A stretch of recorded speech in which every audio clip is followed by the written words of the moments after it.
ಎಲ್ರಿಗೂ ನಮಸ್ಕಾರ. ನಾನಿವತ್ತು ಓಟ್ಸ್ ಮತ್ತು ಪಾಲಕ್ ಸೊಪ್ಪಿನ ಕಿಚಡಿಯನ್ನು ಹೇಗೆ ಮಾಡೋದು ಅಂತ ತಿಳಿಸ್ಕೊಡ್ತಾನೆ. ಇದನ್ನು 7 ಮಂತ್ಸ್ ಪ್ಲಸ್ ಬೇಬೀಸ್ಗೆ ಕೊಡ್ಬೋದು.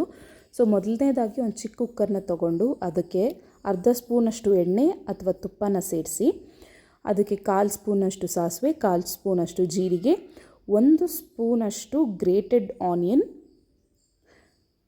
ಇದನ್ನು ಚೆನ್ನಾಗಿ ಹುರಿದುಕೊಳ್ಳಿ. ಒಂದು ಸ್ವಲ್ಪ ಕುಕ್ ಆದಮೇಲೆ 1 ಸ್ಪೂನಷ್ಟು ಟೊಮ್ಯಾಟೊ,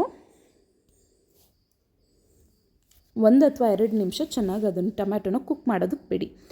ಸೊ ಟೊಮ್ಯಾಟೊ ಎಲ್ಲ ಕುಕ್ ಆದಮೇಲೆ 1.5 ಕೈ ಹಿಡಿಯಷ್ಟು ಪಾಲಕ್ ಸೊಪ್ಪು. ಪಾಲಕ್ ಸೊಪ್ಪೆಲ್ಲ ಚೆನ್ನಾಗಿ ಕುಕ್ ಆದಮೇಲೆ 1 ರಿಂದ 2 ನಿಮಿಷ ಅದನ್ನು ಕುಕ್ ಮಾಡೋದಕ್ಕೆ ಬಿಡಿ.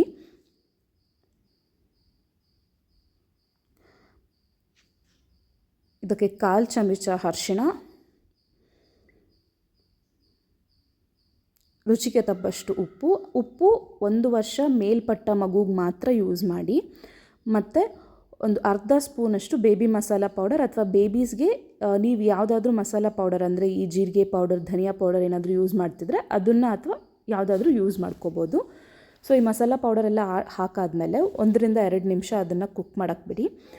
ಇದಾದಮೇಲೆ 2 ಸ್ಪೂನಷ್ಟು ತೊಗರಿಬೇಳೆ,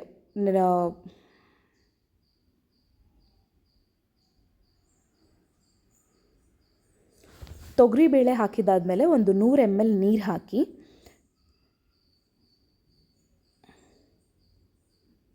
ಕುಕ್ಕರ್ ಮುಚ್ಚಳನ ಮುಚ್ಚಿಬಿಟ್ಟು 2 ವಿಸಿಲ್ ಕೂಗೋದಕ್ಕೆ ಬಿಡಿ. ವಿಸಿಲ್ ಆದಮೇಲೆ 1.5 ಚಮಚದಷ್ಟು ರೋಸ್ಟೆಡ್ ಓಟ್ಸ್ ಪೌಡರ್ನ ಹಾಕಿ ಅಥವಾ ಓಟ್ಸ್ನ ಹಾಕಿ.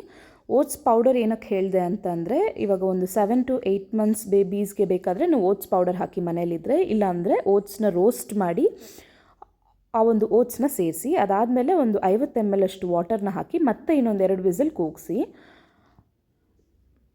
ನಿಮ್ಮ ಮಗು ಬೈ ಚಾನ್ಸ್ 1.5 ವರ್ಷ ಮೇಲೆ ಇದೆ, ಹಲ್ಲು ಬಂದಿದೆ, ಚ್ಯೂ ಮಾಡೋಕ್ಕಾಗತ್ತೆ ಅಂತಂದರೆ ಹೀಗೆ ಕೊಡಿ. ಅಥವಾ ಒಂದು ಮ್ಯಾಶರ್ನ ತೊಗೊಂಡು ಚೆನ್ನಾಗಿ ಪಾರೇಜ್ ಥರ ಮಾಡಿ 7 ತಿಂಗಳ ಮಗು ಮೇಲ್ಪಟ್ಟೋದಕ್ಕೆ ಇನ್ನೂ ಚೆನ್ನಾಗಿ ಸ್ವಲ್ಪ ನೀಟಾಗಿ ಮ್ಯಾಶ್ ಮಾಡಿ ಕಿಚಡಿ ಫಾರ್ಮಲ್ಲಿ ಕೊಡ್ಬೋದು ಅಥವಾ ಒಂದು ಸೂಪ್ ಥರನೂ ಕೊಡ್ಬೋದು.